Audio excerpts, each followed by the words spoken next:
Welcome to the first episode of my podcast entitled Coffee Break Podcast.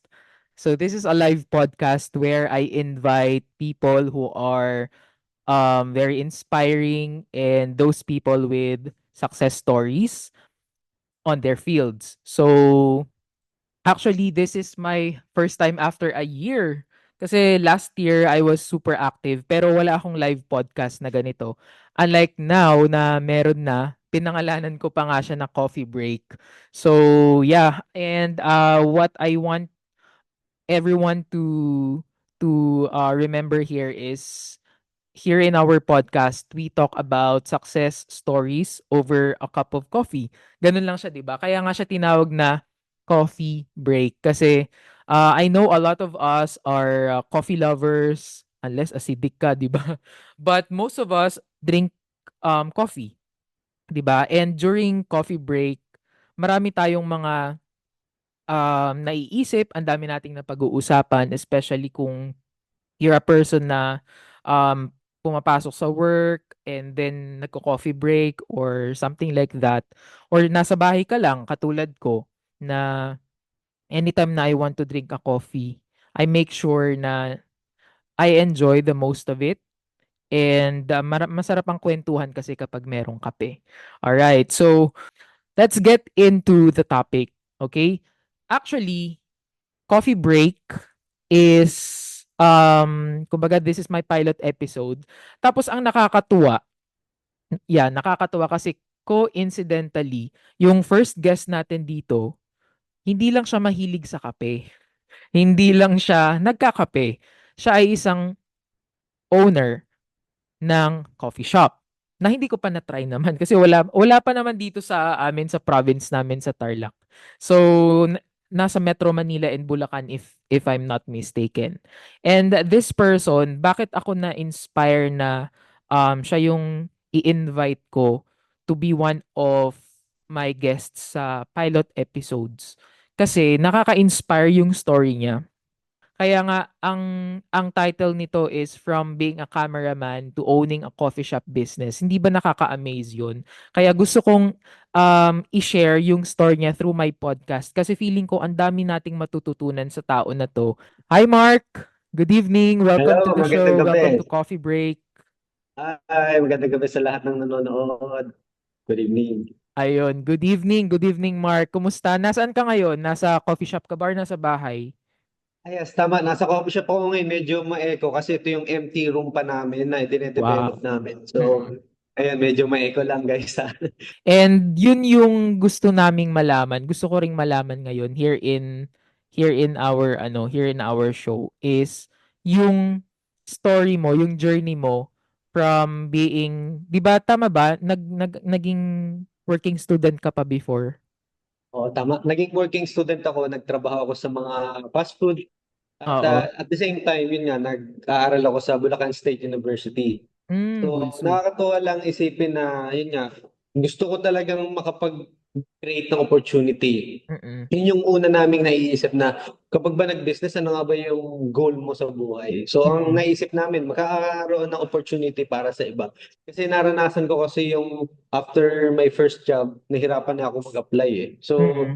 yun, hanggang dumadami na rin naman ang mga barista namin. Yes. I see. So, puwedeng ikuwento mo sa amin yung bakit kinailangan mo ba nun na mag-working student at saka napakaaga mong naging ano 'no, self-supporting, nag-aaral ka pa lang and i-ano mo kami, dalhin mo kami sa journey mo from working student. Ngayon, meron ka ng mga I'm sure meron kang mga working student siguro na mga hinahawakan ngayon. Yun nga, sabi mo yung gusto mong mag-give back. I-tour mo kami doon sa naging journey mo. Ayan. So, kung ibabalik natin ang panahon, bakit nga ba ako naging working student? Nanggaling kasi ako sa family na, yun, broken family. Mhm. So, nung elementary ako, nagtataka ako na bakit nasa lola lang ako nakatira, bakit Mhm. yung nanay ko kailangan umalis.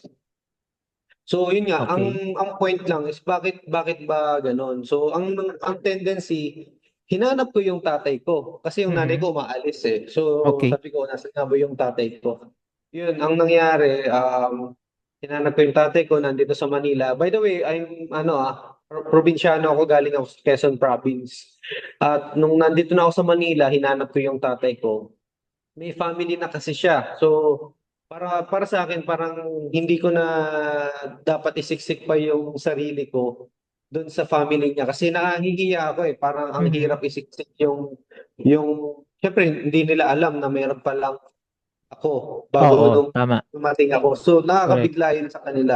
So, ang ginawa ko, bumalis na rin ako doon sa father side ko at nagsarili na lang ako. Nag-working Mhm. student ako.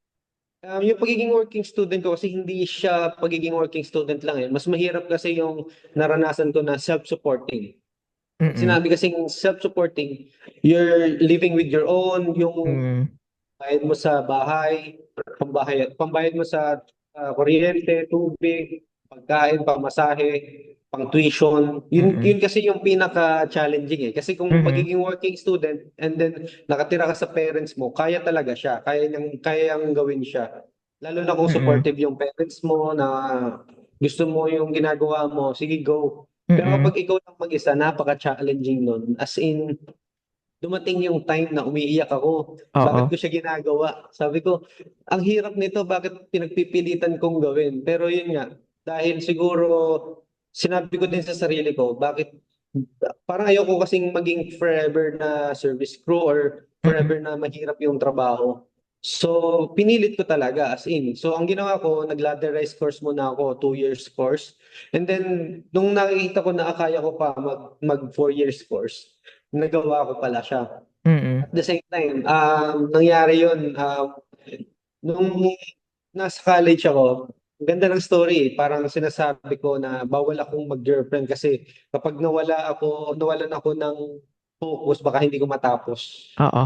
Ang nangyari, nakilala ko yung wife ko ngayon na lalo pa akong in-encourage kung ano yung ginagawa ko. Kasi kung Wow. iisipin mo, kapag nagkaroon ka ng girlfriend or relationship, parang mawawala ka na sa focus eh. Mm. Pero ito talagang binild niya yung confidence ko para matapos ko yung pag-aaral ko.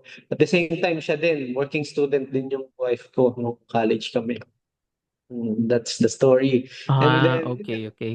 talagang ano rin, nakakatuwa din na nalampasan ko yun. Kasi kung Mm. tatanungin mo ako ngayon kung kaya ko pa bang ulitin yun, baka hindi ko nakayanin. Sobrang hirap talaga. As in, di ko alam paano ko nalampasan siya. Mm. I see. So, nakakatuwa yung sinabi mo 'no, nakuha ko yung isa sa mga sinabi mo nga na yung kumbaga wala sa plano mo na magkaroon ng relationship. Pero Mm. biglang dumating si wife and Mm. hindi mo alam na through her mas ma-motivate ka in life at saka mas natapos mo rin yung pag-aaral mo ng maayos, tama ba? Tama. Tsaka ito pa yung nangyari kasi. So, habang nandun Mm. kami siyempre, relationship, nandun kami parehas kami nag-grow. Nung nag-grow na kami, nakita ko sa kanya yung ang galing niya sa pag-handle ng finance, yung financial Okay, okay. knowledge. So, sa kanya ko mas nakita kasi ang galing. Bakit Oo. siya? Hindi naman siya kagaya ko na mahirap na parang kailangan kumayod para kumain. Yes. Gumawa siya ng way Oo. para kumita, para at the same time makaipon at Mm. magkaroon ng magandang future. Sabay namin siyang ginawa. Sabay Yes. namin tinabuhay yung mga palagi kong napapanood sa YouTube, Oo. palagi kong napapanood sa mga vlogger about finance, kung paano Mm. yumaman. So, I sabay see. talaga namin siyang ginawa. That's good, that's good. At least meron kang naging kasama along the way and nakita ko nga sa Facebook ninyo na you just celebrated her birthday, no? Sa ano yata, Yes. Tagaytay kasama yung daughter ninyo na super cute. Grabe. Yes, yes. Yes, Parang ano oo. para siyang pwede siyang model ng ano ng mga brands ganun or sa mga mall. So, ngayong nalaman ko na yung journey mo na hindi naging madali. And I think most of working students talagang wala silang sinasabi na masarap ang buhay na maging working student, especially if you are providing for yourself. So ngayon, I'd like to know ano yung difference na before namamasukan ka nun sa mga fast food chains, and then ngayon meron ka ng mga mina-manage na mga employees mo. Ano yung naging difference and ano yung tingin mong na itulong ng journey mo from being a working student to owning your own Mhm. business? Wow, nice, nice. Ang ganda ng iyong question. So, siguro ang masasabi ko, ang kaibahan is nung nag-working student ako, dalawa yung persona ko. Mhm. Isang estudyante, isang nagtatrabaho. Ngayong negosyante na ako, Mm. ang dami ko ng persona. Ang dami ko nang kailangan gawin. Oo. Mahirap siya in terms of, syempre, paano mo i-manage yung napakalaking obligation. Pero para Mm. sa akin, kung hindi ko naranasan yung pagiging working student ko, possible mahihirapan ako ngayon. As in, baka na overwhelmed na ako or baka tanungin ko ulit sarili ko bakit ko ginagawa yun. Pero siguro dahil sa hirap ng naranasan ko noon na Mm. parang are surviving eh. Parang iniisip mo kung paano ka survive. Pero ngayon ang Mm. iniisip ko, paano ako magpo-provide sa mas Yes, maraming tao. Mas marami ang nakasandal sa akin. At syempre, kailangan patunayan ko na ako yung magdadala sa kanila dun sa success na dapat meron din sila. correct. Ang ganda naman ng sinabi mo na ikaw yung tutulong sa kanila para maging successful din. And in terms of managing people, paano mo inaalagaan yung mga tao mo? Knowing na napagdaanan mo yung from the, kumbaga sa ano yung pang, anong tawag dito, yung stage one talaga ng pagtatrabaho sa isang negosyo. Paano mo sila Mm. tinitreat at paano mo sila vina-value? Yeah. Yung pag-treat ko kasi sa kanila, actually, lagi ko rin sinasabi sa kanila na when you are here sa loob ng Coffee Buddy, Mm. we are team. Magkaka-team tayo. Alam mo bakit team, hindi family? Mm. Kasi kapag ka team, you are aiming to win. You're aiming Yes. na, Ang kung ganda kunwari, nun. basketball player kayo, kailangan manalo tayo as a Oo. team. Paglabas ng Coffee Buddy, I treat them as family. Yun yung Mm. ginagawa ko. Hanggang That's ngayon, nice. yung unang-unang barista ko, kasama ko pa rin siya hanggang ngayon. At Mm. ayoko siyang mawala kasi gusto kong ma-prove na kailangan maging successful din siya balang araw. Nice. Ang Yun ganda yung, nun.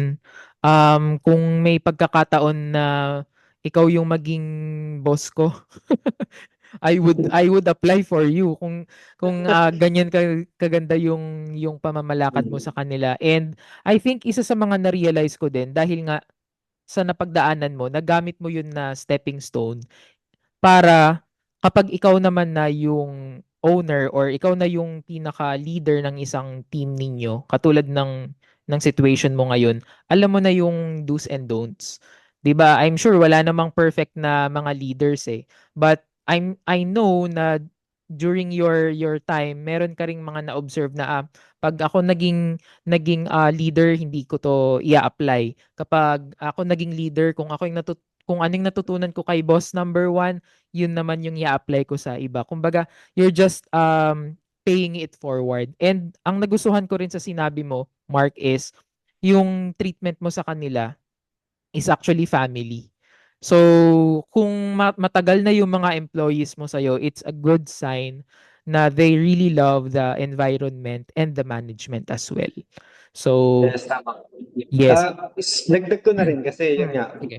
yung importante kasi sa akin, yung ma-adapt nila yung culture na binuild namin simula nung nag-umpisa. Mhm. Kami kasi nung wife ko, nag-start kami, as in talaga kami yung nagsiserve sa customer.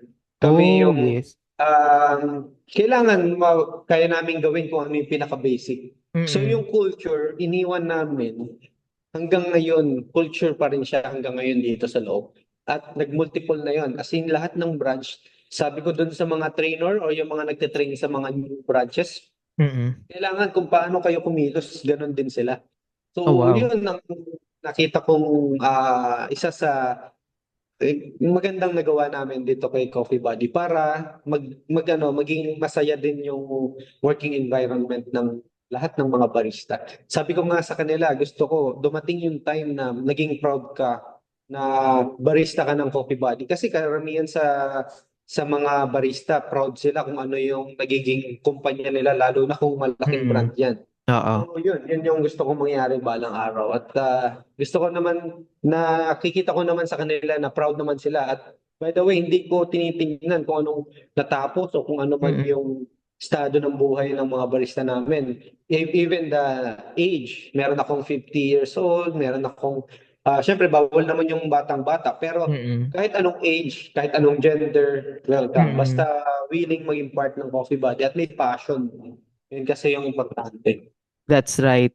Alam mo na visualize ko habang nagkukwento ka na yung environment na binild ninyo ni wife. Ano na ulit first name ni wife? Christine, tama ba? Or you can call her Tin. Si Tin. Yung nabuild niyo ni Tin na culture, yun yung nakikita nila eh. At yun yung na-feel nila sa inyo. So, I'm sure na yung mga darating ninyo pang mga branches, mag-ano lang yan, magmumultiply lang kung ano yung ginawa nyo sa first branch ninyo, sa second branch, third branch, and sa mga darating nyo pa na mga branches, I'm sure yung culture na nasimulan ninyo, magbubunga rin.